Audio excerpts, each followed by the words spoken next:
Oh, hey. So if you've been to this channel before, you know that I usually have an intro sketch to every single video.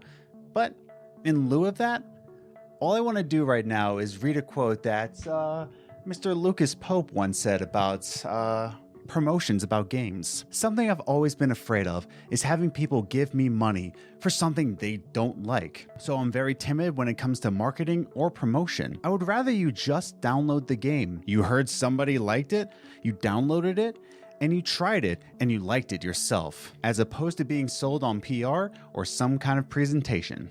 So here I am, giving you the intel of why Return of the Obra Dinn is so freaking good.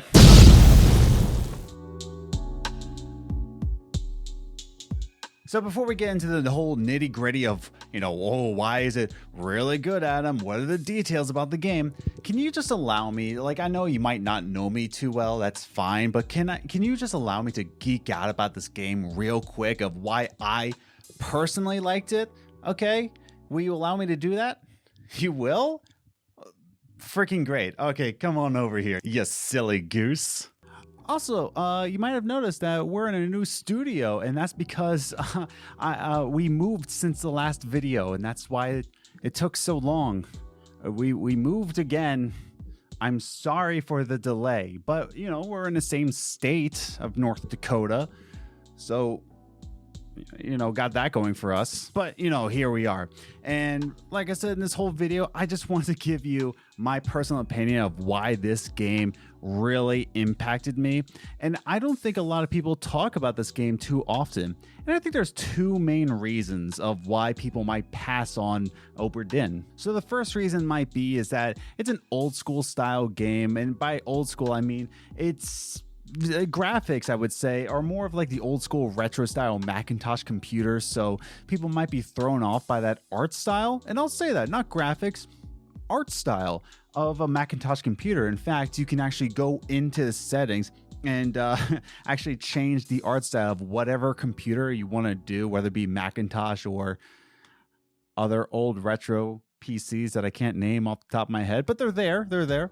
They're there. So it's the art style. And the other thing is that I don't think a lot of people know what you're getting into with this game. You might actually see the description and you might be seeing, oh, I'm on a ship, and you don't really know what you're getting into, what you're supposed to do, especially if you didn't play Lucas Pope's previous game, Papers, Please. And as I'm talking in this video, I want you to also understand that this is my type of video game. I'm very biased towards this, I know, because I do like an obscure indie game, and I do like me a good puzzle game. I do be doing some puzzles here and there, but I don't want you to pass this game up. And I know, and I'm just putting that in perspective now, I am biased on this, but for what this game offers and the price point and the hours spent, I just want to say right now, this game is only $20.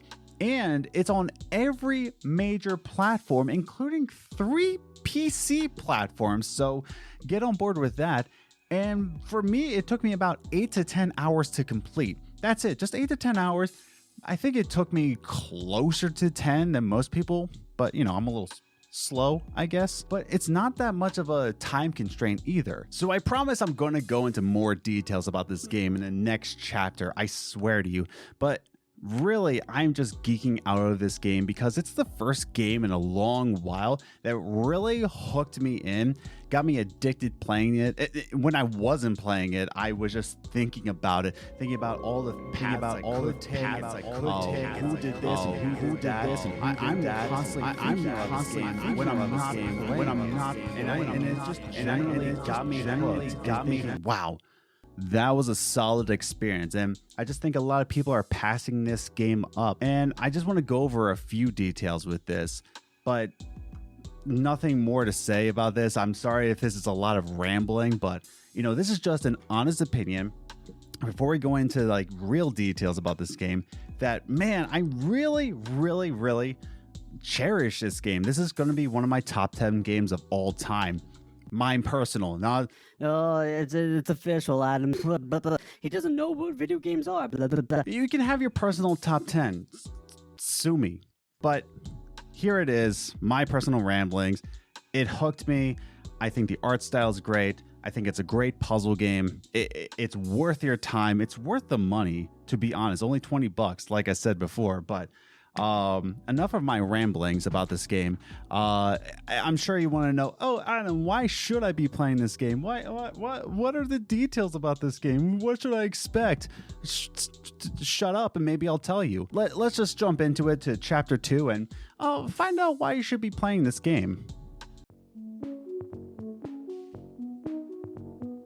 So, as I said before, this is a murder mystery thriller puzzle game, and you in this game are an insurance representative sent to take an assessment of the damages of the ship that was said to be lost, and you have to figure out the events of what happened on the Obra Dinn. And to assist you on your assessment, you're not just going on here just thinking like, oh man, oh, there's a bunch of bones here. What do I do with all these bones? Don't worry about that. Don't worry about the bones too much. It's fine for now. But to figure out all that what happened on this ship, you're actually given this sort of magical pocket watch that's actually called the Memento Mortem. That's when you put it over the said bones that are on the ship, it actually pulls you back into time and freezes you in this, and that's the key word here. It freezes you in the moment of death that these bones laid, and you have to figure out a few things within this scene. It freezes you in that time space, and it doesn't give you much, but you have to figure out a few things within this moment. In this moment, you have to figure out who was the one that was killed. How were they killed? Who or what killed them? And are they still alive? And if they are still alive, where did they go? What country did they go to? Did they sail off to the seashores? Or did they go somewhere else? Who knows? But you have to figure all of this out within this one scene. All of this makes you pay attention to every single detail within this frozen moment of time. You have to pay attention to every single line that was said. You have to make sure that you know where the bullets are going, or lack of bullets. You have to make sure that you know what names are on every door. You need to make sure that who said what lines. Was it this person who said that line? Was it this person? Was it my aunt who said this line? Only time will tell, I guess. But you're in this frozen moment of time, and you have to pause and take every single detail. You can move around in this frozen moment of time, but you need to figure out all of these details within a fraction of time. And I think that just makes it a very much balanced game of Clue. But here's where the real balance part comes in, and it actually forces you to study the games instead of guessing it. There are actually 51 members of the crew, and there are 9 passengers within this ship. And you have to figure out, how they died, what the thing I said in the previous lines, just rewind and figure out. But here's where the real catch is. Lucas Pope actually put in kind of like a little balance system, so you're not just guessing every single fate of every crew member. You will only know if you're right in the game when you start to fill out in your little notepad here. Hang on, let me just get the thing that I threw. Give me a second. Okay. All right. Yep. Stop. Go away. But you have to figure out within your notepad. Now there is one in the game, but you have to figure out where they all lie, who they are, what their role is on the crew, how they died, blah blah blah. But the only way to know if you're right within your little notebook that you fill out in the game, it will only tell you when you get 3 correct. So you have to guess the 3 correct fates of the crew members before the game tells you, oh, by the way, you were right about these 3 crew members. So you're not spending the whole game just writing down random different fates until you get it right and beat the game like a speed run. It actually balances out and makes you look at the details and makes sure that you are right, because the only way to know is to get 3 fates correct. Or you can Google search it and be a scumbag, but to each their own, I guess. But this game sort of forces you into this Charlie from Sunnymead. I mean, you know, the one where he's just like doing the little lines. Liz will put up a little graphic there. But it forces you into that crazy moment of connecting the dots, because you can go back into these moments. You can go back to the bones that you uncovered and go back into these scenes. And you have to think, oh, well, this person was standing here, but then in the next scene, he was standing over here. But then he was in this bunk when this person was also sleeping next to him. Does that mean they're friends? I don't really know. So it forces you to connect the dots and have this whole yarn string. Sure, why not? I don't know. I'm not a police detective, but it forces you into these crazy conspiracy theories and understanding who is who, what relationship goes where they were, where they stepped, how often do they go to these places within these frozen moments of time. I'm going to say that this game makes you a crazy person in the best possible way. So really, if you enjoy being a detective in these sort of games, if you like going over crime scenes and figuring out where is this and where's that, and you like the little details and putting them into your mind, and if you enjoy the game of Clue, you know, the little board game of Clue, you enjoy that game, but you don't, have your cheating homies involved, Zach. But you have none of those involved, and it's a nice little single player game. I think the gameplay of Obra Dinn, or I should say Return of the Obra Dinn, I keep, it's like having a name Christopher, but people call you Chris. The Return of the Obra Dinn, hooray. But I think the gameplay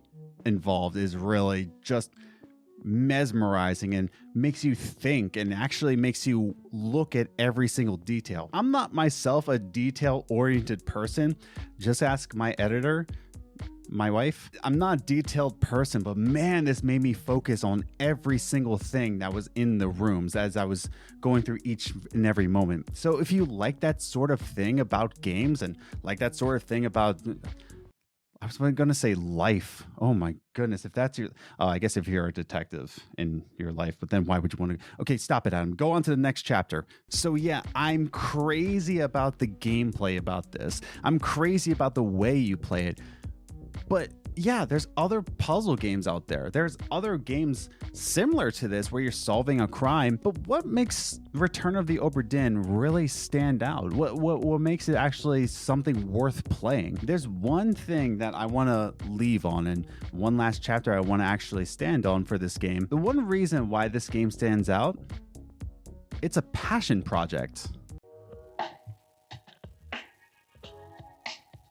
When Lucas Pope set out to make this particular game, Return of the Obra Dinn, he didn't really want to follow the usual rules and the concepts of game development, and his history within the game industry kind of follows that kind of stance. So in his earlier days, Lucas Pope actually, founded a game / mod passion project sort of studio called Rat Loop, and they put out a lot of good content and actually got the respect and attention of Activision, of all people. And when Rat Loop was, I believe, if I research this right, they were acquired by Activision, or they were partnered with Activision, which is crazy to think about, that you designed this mod studio and Activision acquires it. Wow, that's super rad, I guess. It was back before, well, Bobby Kotick was still a thing, but moving on. But once Rat Loop was acquired by Activision, or got the attention of it, he soon then left the studio that he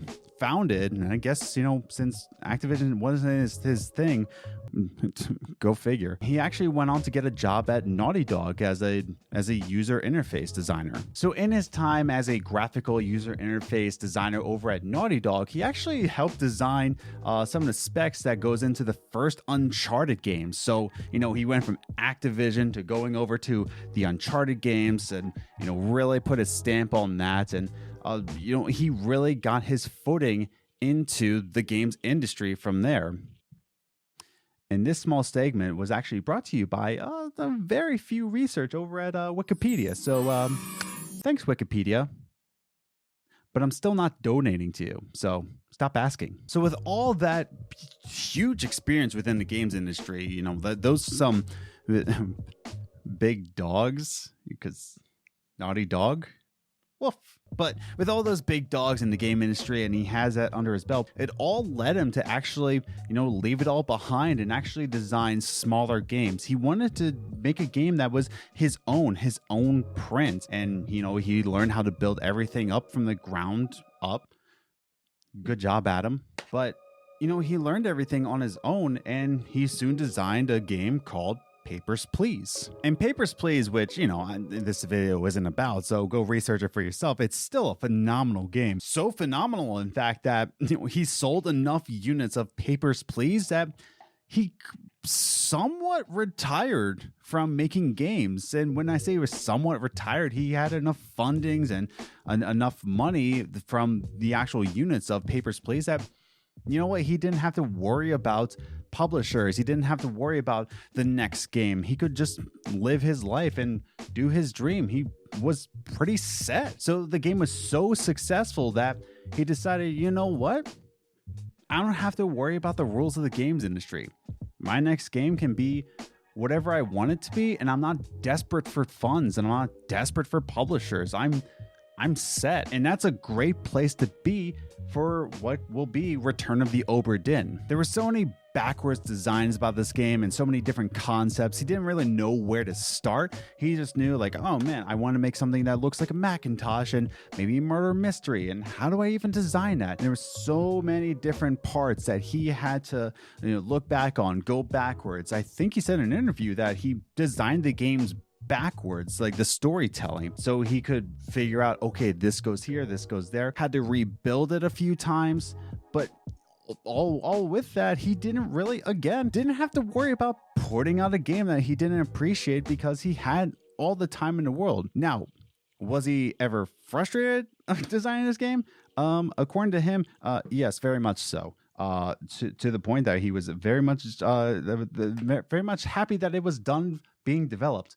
But, all that to say is that he designed it from his own passion and his own light and his own timing. I think it's really rare nowadays to find a game that's a true passion project that's actually published and, put onto the stores of the likes of Nintendo or every single platform now. That's a true to life passion project that doesn't follow the rules and the cookie cutters of the games industry, that has replayability and multiplayer modes and AAA graphics and action, not a walking simulator or NFTs.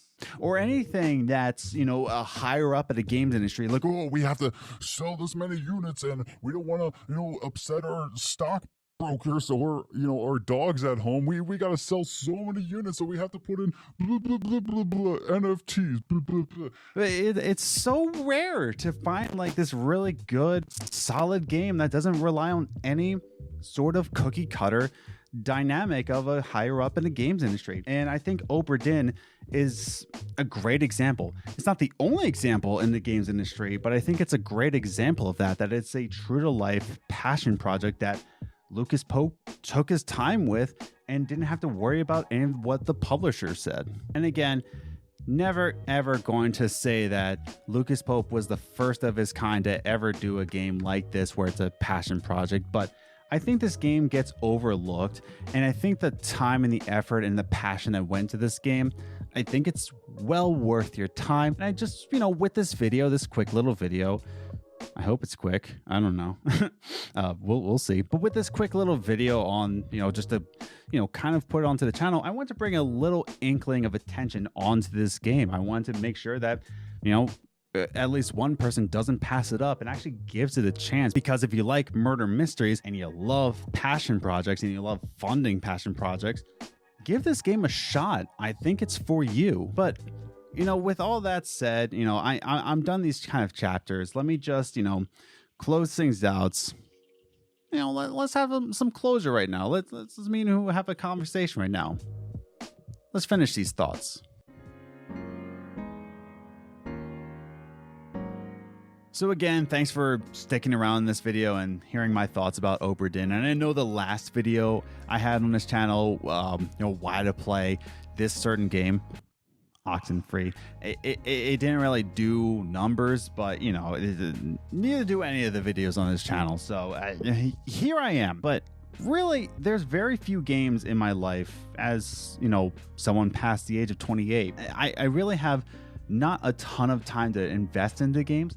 So it's very rare when a game actually just sucks me in and just makes me invested and anchors me to the story and makes me think about it when I'm not playing it. And man, Return of the Obra Dinn, it just really invested my time and invested my thoughts and really I thought it was a great 9 hours spent into this game, and I think it will be a great benefit to you too. And again, it's a small price. You can probably get it on sale soon, like probably from Nintendo, or again, it's on 3 PC platforms, so make it as you will, but it's worth your time, it's worth your money. And again, I think the passion project going into this, it's evident throughout this game that it doesn't really follow usual concepts of the games industry. And when it first came out, it was nominated for art style in the Game Awards, and I'm pretty sure it won. I didn't research that part. Maybe I should have, but I'm pretty sure it won art style, and it was well deserved. So again, I just want to give some closing thoughts to say that, man, I'm in love with Return of the Obra Dinn. Is it replayable? I wouldn't say that, because, you know, once you find out who goes where, you know, replaying it, you're kind of like, oh, I know this person, I know that person, but, you know, a year or two from now, I'm going to forget, and, you know, I can play it all over again. And if by any chance, Lucas Pope is actually watching this, what's up, man? How you doing? What's up, man? I don't know. Again, want to conclude this. Let's end the video here, but you know, before you go, if you enjoyed the videos like this, if you enjoyed my face, I guess, you know, clicking the subscribe button lets you know when we put out these videos. We don't really have an upload schedule here, so hitting that subscribe button and that notification bell down below, you know, will let you know when we put out these videos. And, you know, leave a comment down below. Have you played Obra Dinn before? Return of the Obra Dinn? Sorry. But have you played Return of the Obra Dinn? Did you enjoy it? What are some other thoughts that you have that I missed? Write them in the comments down below, and don't forget to like this video and all that garbage. So until the next video, thanks again for tuning in. I'll see you in the next one. I promise the next video will come out sooner rather than later. So take care, have a good day and whatnot.